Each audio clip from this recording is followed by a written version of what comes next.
Actor Rainn Wilson is best known as that quirky, egomaniacal Dwight on the hit show The Office. But what you may not know about him is that he is on a mission. He wants to have a real debate about some of life's biggest questions. Rainn says he's just sick of spirituality being airy-fairy, hippy-dippy, and so precious.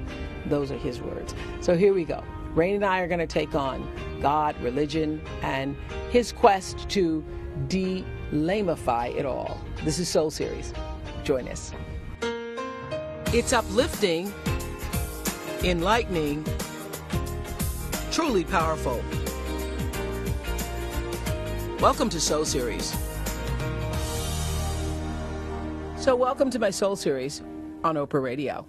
I'm delighted to have as my guest today the funny man and the satirical man that we all love to hate, the character Dwight Schrute from the hit series The Office, brought to us so artfully and thoughtfully by Rainn Wilson. Oh, you're too kind. No, I'm not too kind. It's true.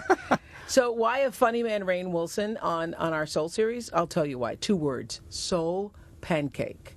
Soul Pancake. Rainn Wilson, what is Soul Pancake? That is an excellent question, Oprah. I love that I just said that. I said, that's an excellent question, Oprah. What a delight to meet you. Thanks for having me here. What a delight to have you here in this. But when you first hit Chicago, though, right? Yeah. Right. And you realized it was minus 14 degrees. It's ridiculous. Yes. You know, you go outside in this weather, and it's like your survival instinct kicks in. Yes. And it's like, I felt like I was going to die. Honestly, I came out of the airport, and I was like, something in my body kind of took over, and it's like, don't stop moving because you will curl up and then you will freeze to death. Because it's unnatural, isn't it? That's what an audience member said to me the other day. Yeah. The audience member said it's wrong. Yeah, it's deeply wrong. It's wrong. Yeah. It's like I was in my house. I actually, look out over Lake Michigan. Lucky me. And it's frozen, so solid. And there was like the ice. There was like crystallizing ice, and it was. Yeah. Yes. Yeah.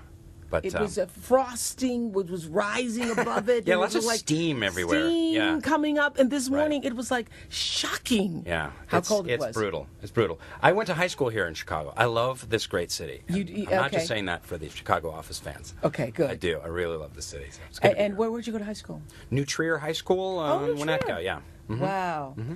And did you have any idea then that this is where you would be? You know what? I had... Well, we'll get back to Soul Pancake in a minute. Yeah, we'll get back to that in a minute. Hold that thought. It's interesting that here I am talking to you at that point, because I definitely knew I wanted to be an actor, and I had that dream, I had that longing to be an artist. Yes. And that was my deepest drive.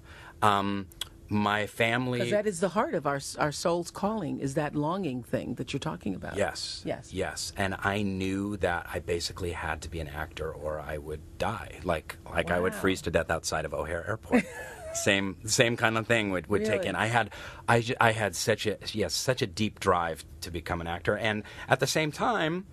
I grew up as a member of the Baha'i faith, and my parents are Baha'is, and we lived over by the Baha'i House of Worship there in Wilmette, that beautiful temple on Lake Michigan. Yes, the Baha'i temple, yes. So now, kind of with Soul Pancake, I'm kind of bringing both things. My artistic journey and my spiritual journey are coming in a culmination in this website. So we will definitely get to Soul Pancake in a moment, but I've passed that temple, and I wondered what, because it's so beautiful, and there is this sort of mystery surrounding it if you have never been in and don't know anything about the Baha'i faith. What is that, the Baha'i faith? Well, another excellent question. First of all, I want to say that had you come in the summer of 1984 to the Baha'i House of Worship in Wilmette, Illinois, you would have seen young Rainn Wilson in a security guard uniform. Really? Patrolling the grounds. That's and I was really intimidating because I was probably about 154 pounds at the time and 6'2". Gawky, acne bespeckled, but I was fierce. I was a fierce security guard. Yeah. No, the Baha'i faith is, and it's always difficult to sum up a kind of a world religion in a nutshell. But essentially, the Baha'i faith is a religion of unity. The founder of the Baha'i faith, Baha'u'llah, brought the message for this day and age that there is only one religion. That all of the religions of the past are one changeless faith of God.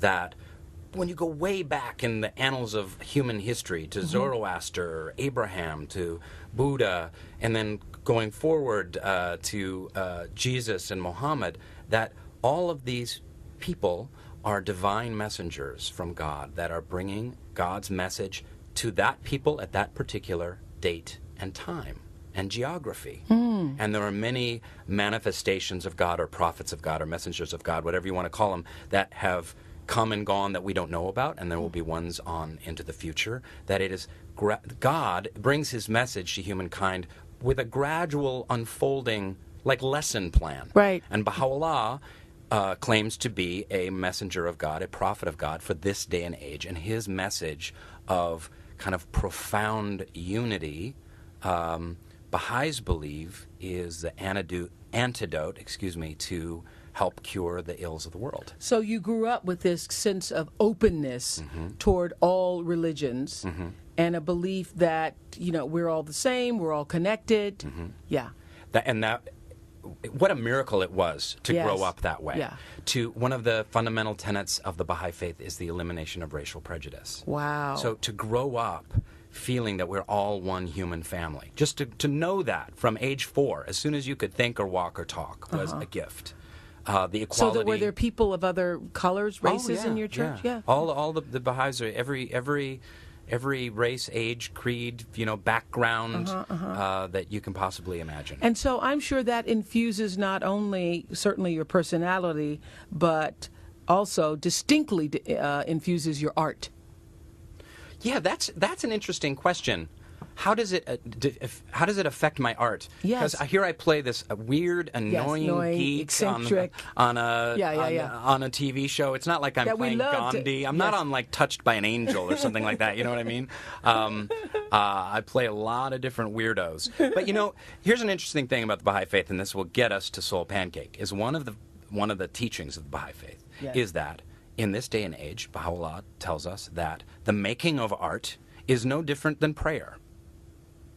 There's not any difference between lifting up a paintbrush and touching it to a canvas and bowing your head in a church. I just got a little, yeah. The hairs on my head rose a little bit when you said that. Yeah. Get a little tingle. I got a little tingle from that, Rainn. There's there